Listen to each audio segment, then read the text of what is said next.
in verse 24, Mahanidhi is preaching, giving instructions to Bali Maharaj about being happy, how one should be satisfied with whatever he receives by destiny. And Mahanidhi says if one is not self-controlled, he'll never be happy, even if he owns the 3 worlds. Prabhupada talks in his purport about super senses.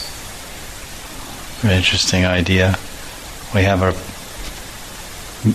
Panch Gyanindriya, Panch Karamindriya, our 5 knowledge-acquiring senses, and our 5 working senses, which make the 10 senses, and then the mind, 11 senses. But there's something Prabhupada refers to as super senses, which is where one finds true and lasting, permanent, eternal happiness through the super senses. What are the super senses? Where can one find the super senses? Because if one contacts and starts functioning through his super senses, you'll find the real happiness, which is described in Bhagavad Gita 6:21.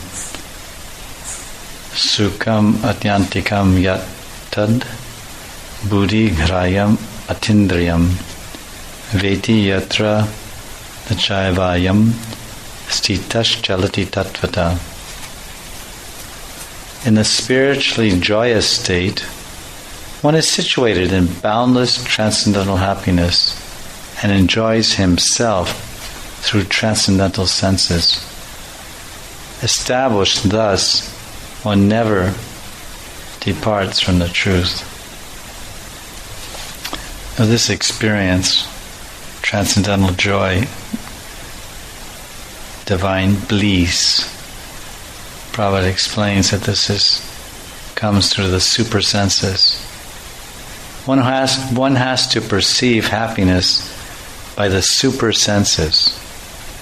The super senses are not the senses of the material body.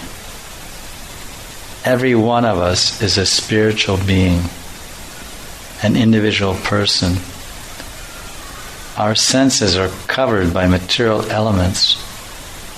Because of ignorance, we consider the material senses that cover us to be our real senses.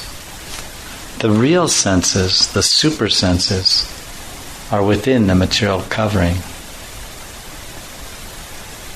Within the covering of the material senses are the spiritual senses. When the spiritual senses are uncovered by these senses, the spiritual senses or super senses, we can be happy.